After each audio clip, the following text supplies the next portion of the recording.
এই বাঁশ হচ্ছে পৃথিবীর সবচেয়ে বড় ঘাস, ঘাসের শ্রেণী। ব্যাম্বো ইজ এ গ্রাস। ঘাসের শ্রেণী হলো বাঁশ। এই বাঁশগুলোর নাম কি? বাংলা বাঁশ। বাংলা বাঁশ চিকন চিকনই হয় নাকি? চিকন আর মোটা হয়, জায়গা এগুলোকে বাংলা বাঁশ।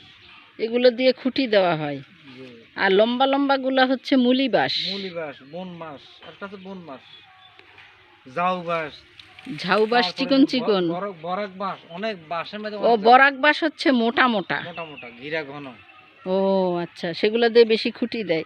এই যে বাঁশের চারা ছিল, উপরে নিয়েছে, পোড়া দিয়েছে। বাঁশের মুড়া, বাঁশ গাছের মুড়া পোড়া দিলে বাঁশের ছত্রাক, জীবাণু, রোগ ব্যাধি দূরে যায়, সেজন্য পোড়া দিয়েছে। এরপরে আবার নতুন করে বাঁশ হবে। আর বাঁশ কিন্তু সবজি হিসেবে খায়। বাঁশের যখন নতুন চারা ওঠা শুরু করে তখন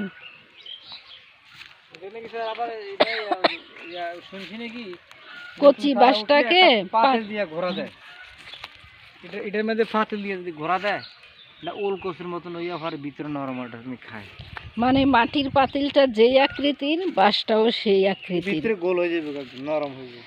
আমার আম্মা বলতেন হাঁস দিয়ে বাঁশ দিয়ে রান্না করে। আর এগুলো চিকন চিকন বাঁশ। আগের মুরব্বীরা অনেক কিছুই খাইছে।